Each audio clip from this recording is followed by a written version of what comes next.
So now the United States have reached a point where their debt is very problematic. Trump, Musk, everyone concerned that the US might go bankrupt. They see the rest of the world trying to shift away from the dollar. US can't compete technologically against the Chinese anymore. They can't defeat the Russians in Ukraine. And so they have to rethink, because keep in mind, the Biden strategy for how to deal with US relative decline was, you have this diversification, but the Russians and Chinese are really at the center. So Biden's objective is, let's knock out the Russians. And once we've knocked out the Russians, then we can focus all of our resources on China. And as so many American leaders have said, this is an opportunity to knock out Russia while fighting with Ukrainians. So we don't lose any troops, and we can still remove Russia from the ranks of great powers. Obviously, this has failed, spectacularly so. And indeed, not only on the battlefield, but the whole economic infrastructure has now shifted very rapidly away from the West as a result. That is, stealing the Russian central bank's sovereign funds. That was definitely something that reduced trust in the US-led financial system. And now, again, I think the United States recognizes unipolarity is over, and this means they have to now begin to take into consideration Russia. They will try to win the Russians over, create some splits between Russia and China. I don't think it's going to work, but long story short, now suddenly Russia and US have to come together, resolve this crisis. And instead of the Europeans and Ukrainians being the main allies of America to crush Russia, they're now in the way. And America is more or less throwing them under the bus. So it all makes a lot of sense.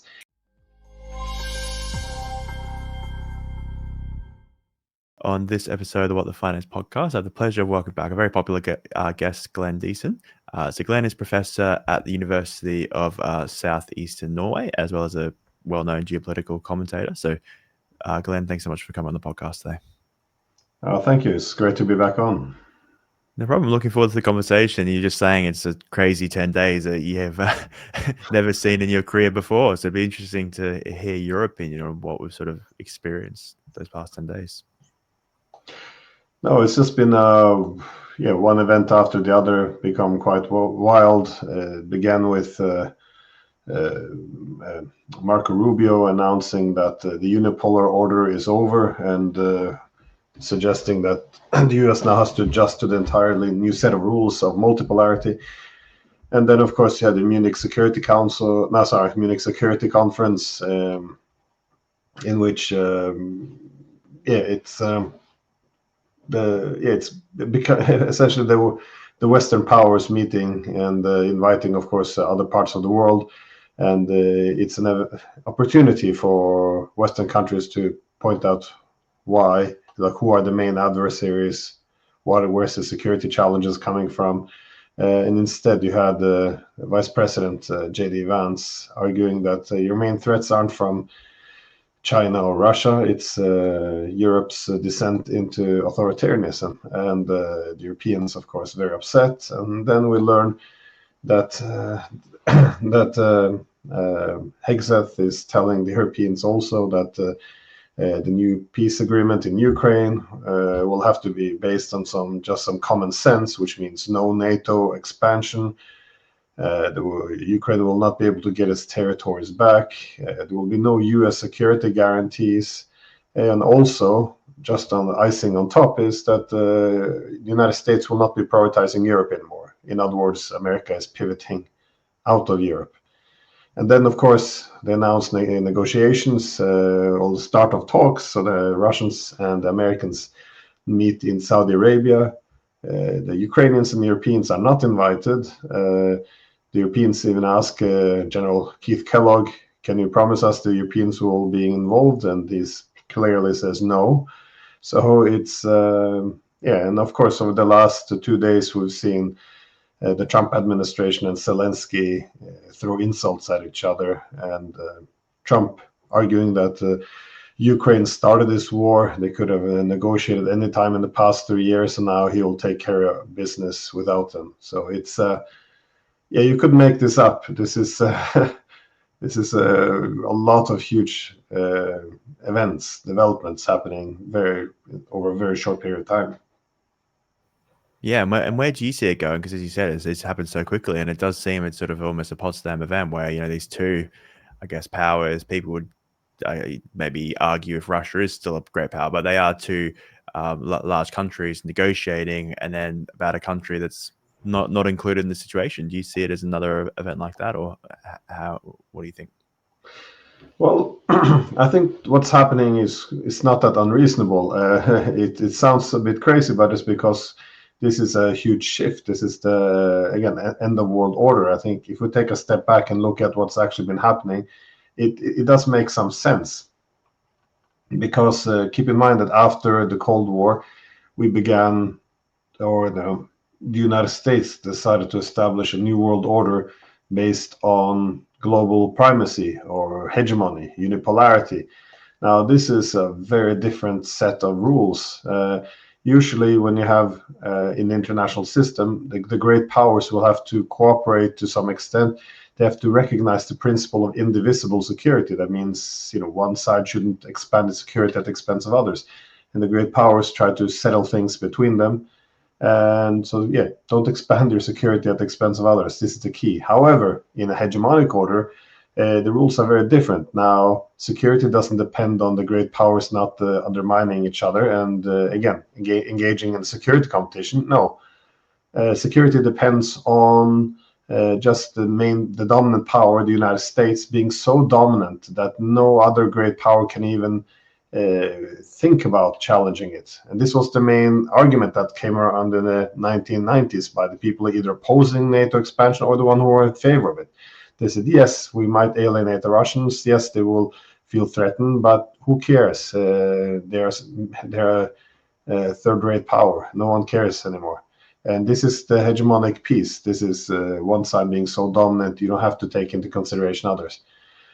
Now, over time, what happens is the hegemon loses its dominant position, it exhausts its resources, it weakens from within, and at the same time, you see new centers of power emerging at the periphery, which will then begin to collectively balance the US. We've seen this most prominently with BRICS.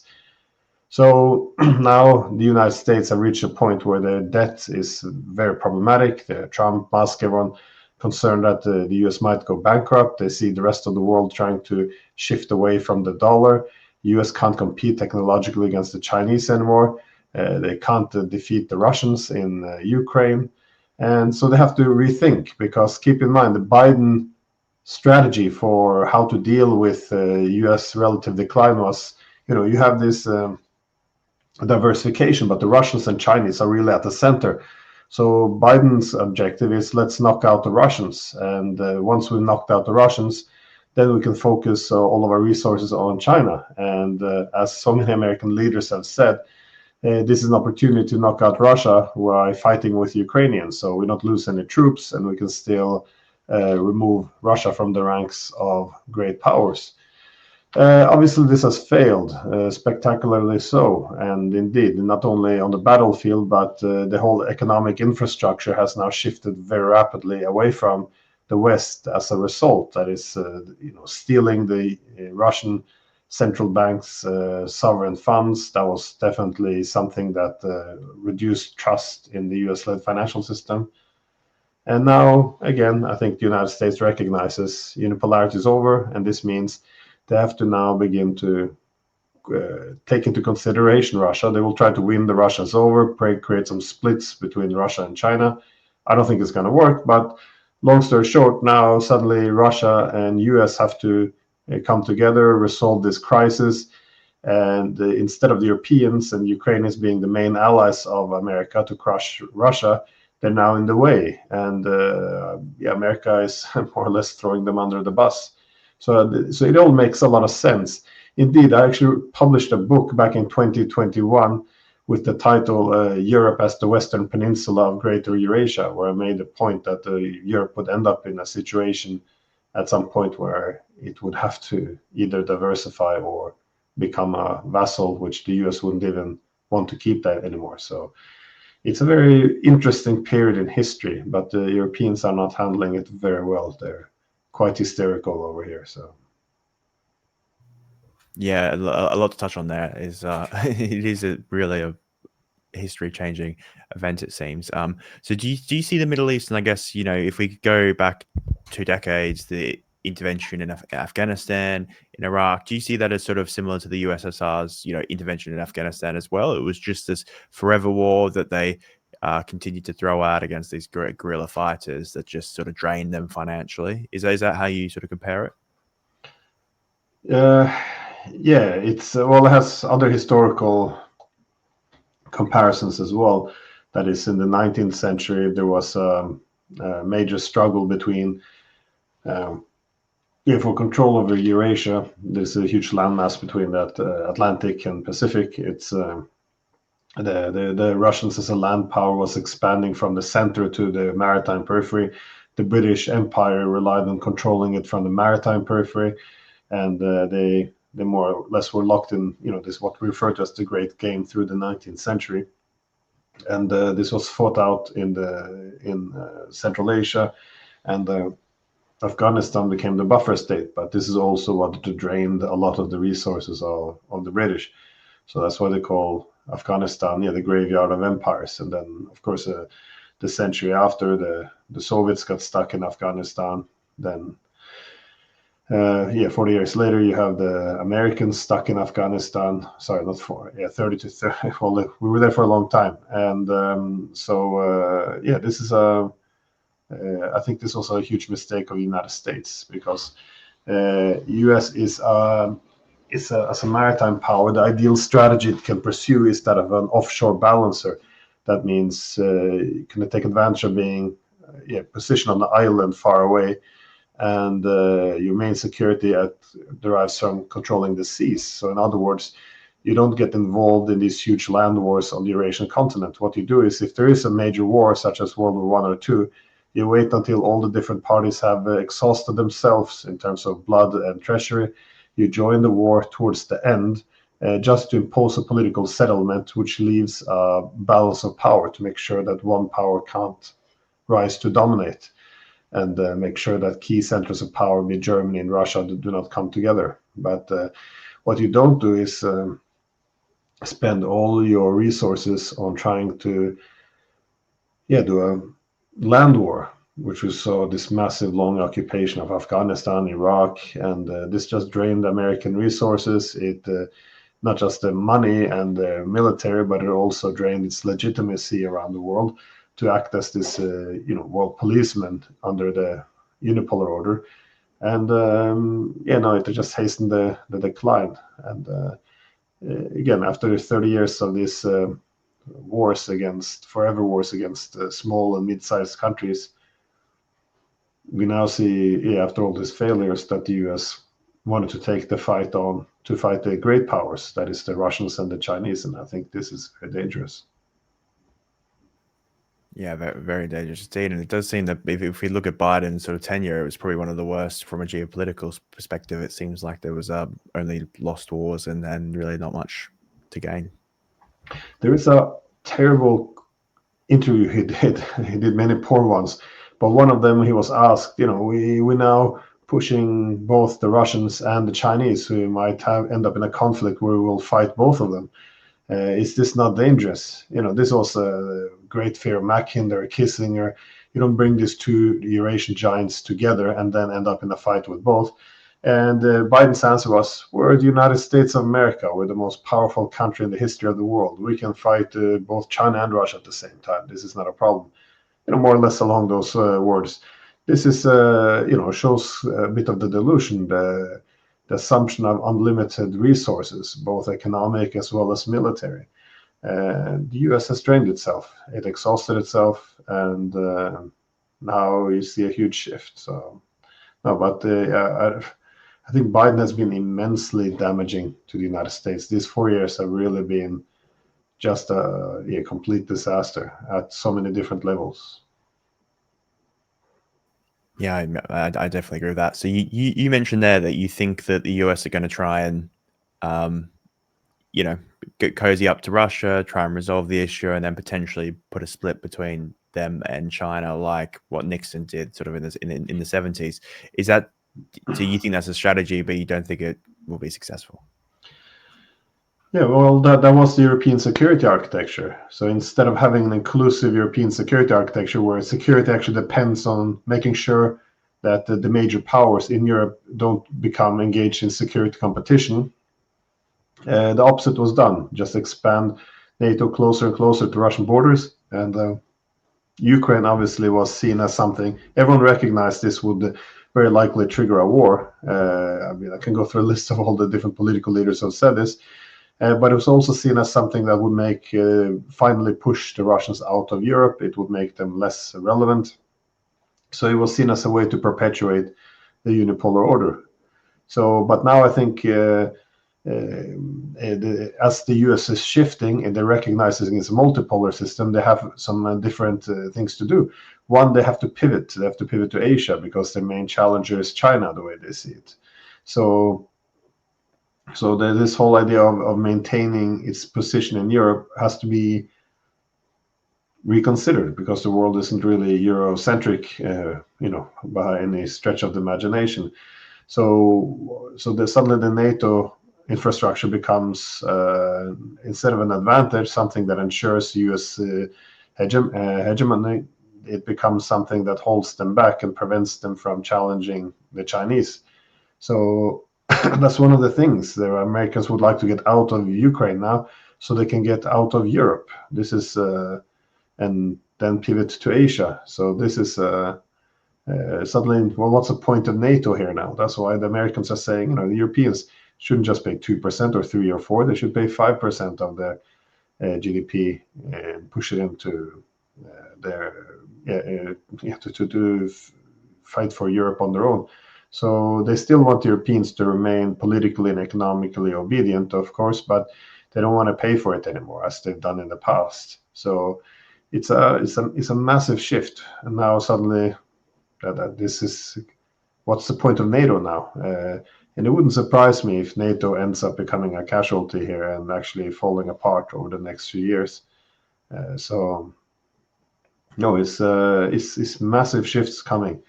It's often easy just to say, well, this is Trump, this is Putin, but we have a tendency to get fixed on these personalities. Obviously, Trump is a unique character, and he intensified this to a huge extent. But keep in mind that this pivot to Asia was something that Obama wanted all the way back to his day. So it's something that Biden said he would do. So it's just Trump is actually doing it. That's the main difference.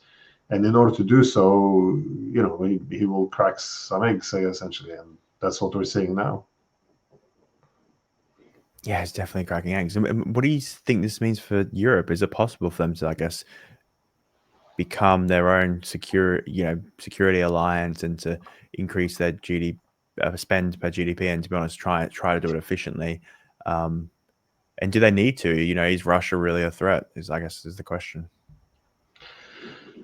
No, well, Russia is not planning on invading France or Poland. This is nonsense. We knew that there would be a war in Ukraine if we topple the government and try to pull it into NATO's orbit. So it's a bit of it's nonsense. It's good for propaganda, but it's not good for the common sense. So I think if Europe really wanted to become more relevant, what they have to do is avoid the position they're getting into now, because now the United States is pivoting away from Europe, and meanwhile Europe has made itself excessively dependent on the United States. The US, we cut our ties off from the Russians, we cut ourselves off from the Chinese, and we made us so dependent on the US at the same time as the US is shifting its priorities. It doesn't even want to be in Europe anymore. And it's this real pathetic subordination which something has to be done with. I mean, it's just look at what the United States did under Biden. I think it's very fair to say that it was the United States that blew up the Nord Stream.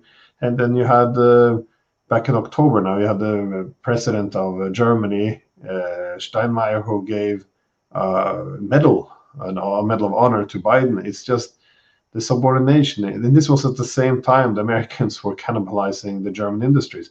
It's just this continued, I hope that we do it in this country too. We offering America all the military bases they want on our soil, in hope that it will increase our market value, so the Americans won't leave. It's it's kind of sad. This what you're seeing now, and what Europe really needs is do the exact opposite. When the former hegemon, the United States, is in relative decline and also pivoting out of Europe while demanding more from Europe, what Europe needs to do is diversify. Keep all the ties with America, that's fine and well, but also reach out more to Africa, China, Russia. And one of the key goals should be to end the militarized dividing lines in Europe. If we're going to have another Cold War with the Russians, that means the Europeans will be excessively dependent on the US, as it is a big military power, and then America can do as it wants. So if you see the Europeans being cut out from the negotiations, this is such a great example of how weak and irrelevant Europe has become. I mean, they run around screeching and making some noise and complaining about being marginalized. But what does it matter? It's nothing they can do. They say how unfair this is. They come with some moral sloganeering, which no one's really buying into. And then, of course, they all met in Paris to show, well, Europe can come together and make up a common voice, something, stand up both against Russia and US. But of course, they can't do that. It's just disunity. No one can agree on anything, and it's a huge mess. And there's if you want to fix this, there has to be some strategic thinking, but this is completely absent at the moment. Everyone is behaving like emotional children, wanting let's send soldiers to Ukraine. That's not going to happen. Let's stand up to Trump. They're not going to do this either. I mean, all this. There's no point to any of this. It's just, it's ridiculous, and it's an embarrassing moment for Ukraine and for Europe, in my opinion. Yeah, I think that. Yeah, I was going to say it's sort of emotional. I think it's naive. It's not practical. Unfortunately, and it's tragic for the Ukrainians as well. They were sort of promised the world and have been basically, almost demolished as a country. Yeah, but if the Europeans want to be relevant, they can just say, oh, this is unfair. We want to be a part of the negotiation. They have to be honest with themselves. Why were they cut out? And there's two main reasons is that the Europeans, they're unrealistic and they're unreliable. They're unrealistic because they still talk about expanding Ukraine to NATO. They still talk about getting all the territories back. They're talking about security guarantees, which means tens of thousands of NATO troops being stationed in Ukraine. I mean, all this is nonsense. We lost the war. NATO fought a proxy war against Russia and lost. Every day that passes, Ukraine and NATO is put in an even more disadvantageous position. When you lose a war, it is the winning side that gets to dictate the terms, and Russia is dictating the terms. And it looks like the Europeans are willing just to say how unfair this is and it's unacceptable. But it's not an option between either getting what the Russian wants or what the Europeans want. What the Europeans want, you can't get. NATO spent all its weapons. Ukraine spent all its manpower. It's either this very terrible deal, which is a humiliating deal also for Ukraine, or it's going to be an even worse deal after the Ukrainian army begins to collapse. So it's a terrible situation. But the Europeans have to realize, again, why they got cut. So again, not just that they're unrealistic, but also unreliable. They didn't. The Minsk agreement, if you remember, from 2015 to 2022, the Germans and the French negotiated this. They already admitted that they never intended for it to be implemented. They just wanted to have time to arm Ukraine. And even now, when the majority of Ukrainians are willing to give up territory in order to get a peace, they still refuse to talk to Russia. They say, why aren't we part of negotiations? Well, no one picked up the phone. No one called Russia, not just now. For 3 years, the Europeans, as well as the Americans, stood on the sideline. They watched hundreds of thousands of young men being slaughtered, and they didn't do anything. They refused to even sit down and do basic diplomacy with the Russians, see if there was any ways to mitigate some of this and reduce some of the killing. Nothing at all. I think they disgraced themselves. It's been disgusting what has been done, and now suddenly they demand that they should have a seat, even though they're still saying we don't really want any of the things to have a peace on any of these conditions. We want to send more weapons so we can put pressure on Russia for a better deal. What we've done for 3 years, continue. I mean, it's at least come up with a better alternative, and then it can be listened to. But it's nothing. It's just yeah. No, I don't even know what they're proposing anymore. And this is why neither the Russians or the Americans want them there. It's easier just to put them aside. The Russians and Americans will come up with some deal, and then they will push it both on the Ukrainians and the Europeans, and then yeah, they will have to fall in line. And I think that's might be what's going to happen. Yeah, it seems to be the case. And do you see, is it possible that the US just withdraws from, Asia, you've mentioned Europe, and then it sort of recreates the Monroe doctrine of, we've seen it with Canada, we've seen it with Mexico, we've seen it with Greenland. It seems like that's the way they're going, sort of the Americas for them, and then the rest of the world for each of the different spheres. Yes, I think so. That's part of the calculation, because in a hegemonic system, you dominate every corner of the world. Once there's multipolarity, you have to do something different. You have to prioritize. You can't do everything, so something you have to focus on. And a key focus is obviously to take care of let's call it a home base, so the Western Hemisphere. So I think a lot of what Trump wants to do falls under this. Some of it is bluster, of course, but he's looking to get some strong arming the Canadians. I don't for a second think that Canada will become a part of the United States, but restoring some control over the Panama Canal, making the Panama effectively withdraw from the Belt and Road Initiative, this little bullying of Colombia. I think a lot of this, taking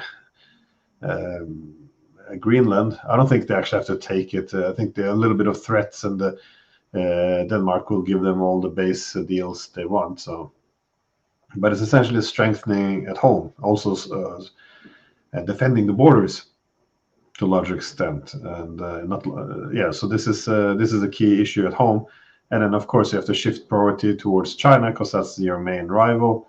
So I think Trump wants to get out of both Europe as well as the Middle East. It's a huge drain on U.S. resources, and again, if they put their troops there, it means they're not going to be somewhere else. So, and this was a key problem during unipolarity. If you don't have to prioritize, if you try to do everything, you begin to make a lot of mistakes. If you're the hegemon, you think you can absorb a lot of mistakes, but after a while, there will be that final straw that breaks the camel's back, and I think that's why they're shifting now their priorities. And no, I think you're right. It's renewing the Monroe doctrine, definitely. And is there a possibility that they sort of come to blows, that China and the US? I guess, there's been people talk about if China were to invade Taiwan, then it's almost a reverse Cuba blockade, if you think about it, because then the US is the one that has to come and sort of, I'm sure China will blockade and they have to break that. So do you think that's a possibility, or? It's a possibility. Yeah, of course, it's a possibility, but I think the US might also, if they don't think they can hold Taiwan forever, then they might just cannibalize it, I guess. That is, Trump already said that. Well, one of the key reasons the Americans want to hold on to it is, of course, two reasons. One is it's part of this island chains to contain the Chinese. But in the technology race, it's also important because it's the semiconductor industries in Taiwan. But Trump has already said he will want to have all of those semiconductor industries moved over to the United States instead. So before he took power, we had these think tanks in America talking about, if the Chinese come, they would have to blow up all the industries across Taiwan. That is the Americans, so the Chinese wouldn't get it. So I think they're already thinking about what's going to happen. And it's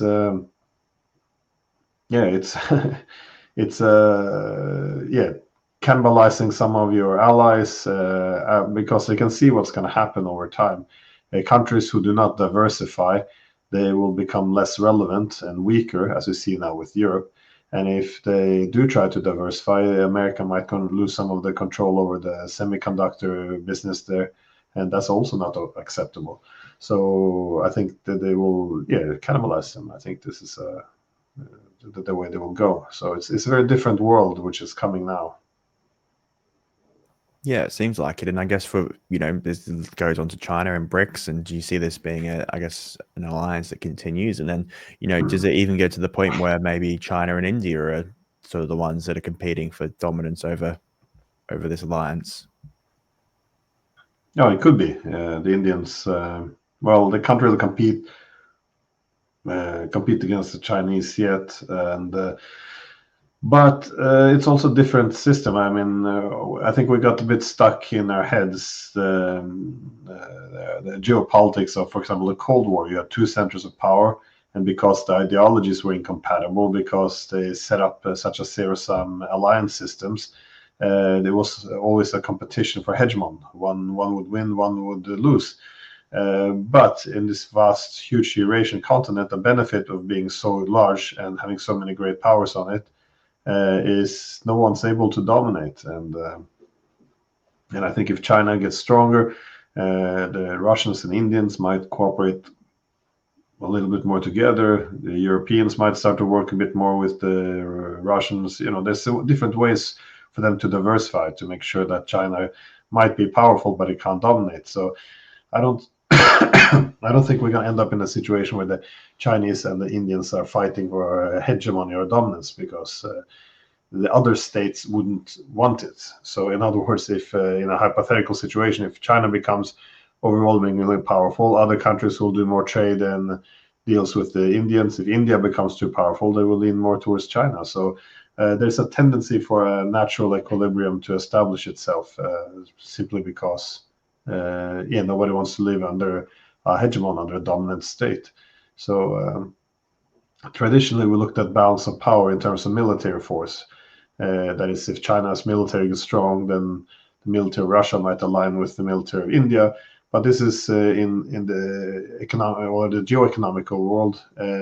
We will see more of alignment of technological cooperation, industrial cooperation, the new transportation corridors, the financial cooperation, all of this. And we're already seeing this, by the way. You see that international north-south transportation corridor going from Russia, Iran, and India.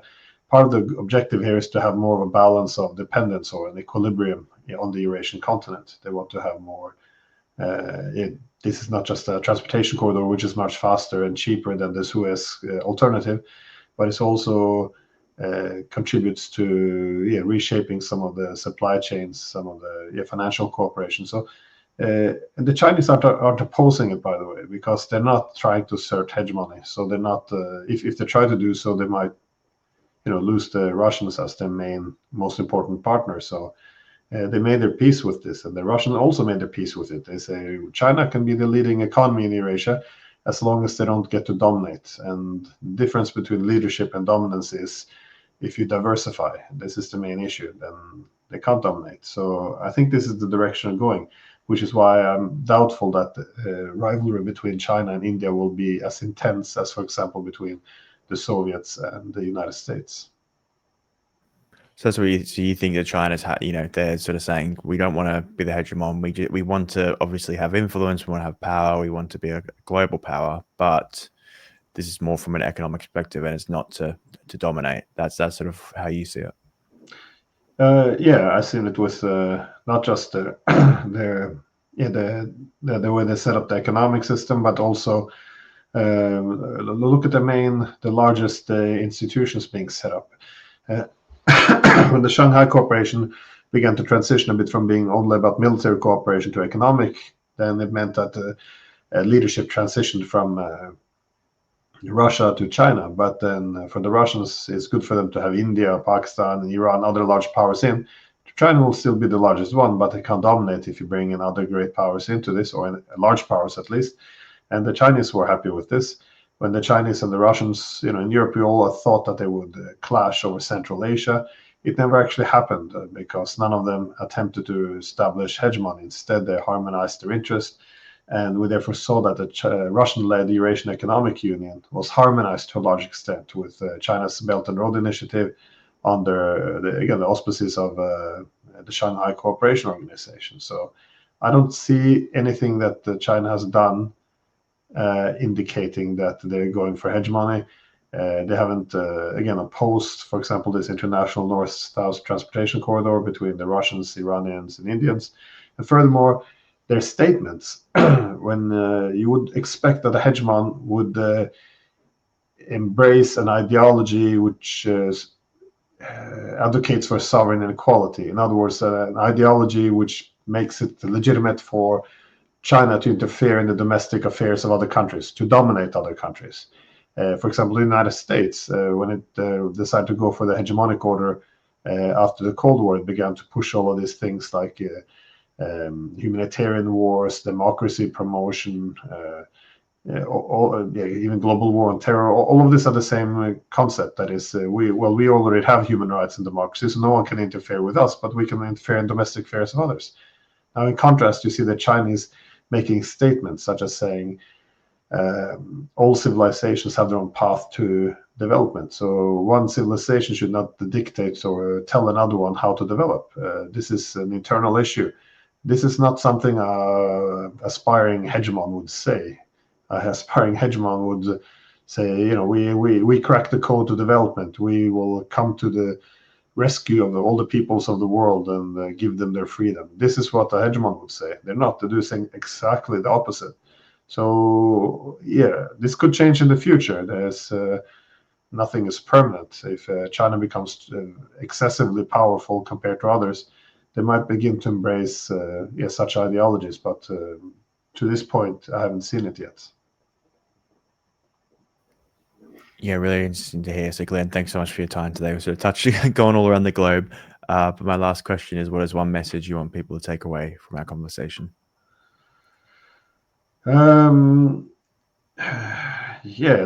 a great tragedy what has happened here in Europe in Ukraine. I just want people to be able to reflect a bit over where they think over the narratives which have been pushed, because often it's not properly the assumptions or arguments which is being thrown around. They're not really substantiated. For example, the main argument now is that Trump is betraying Ukraine.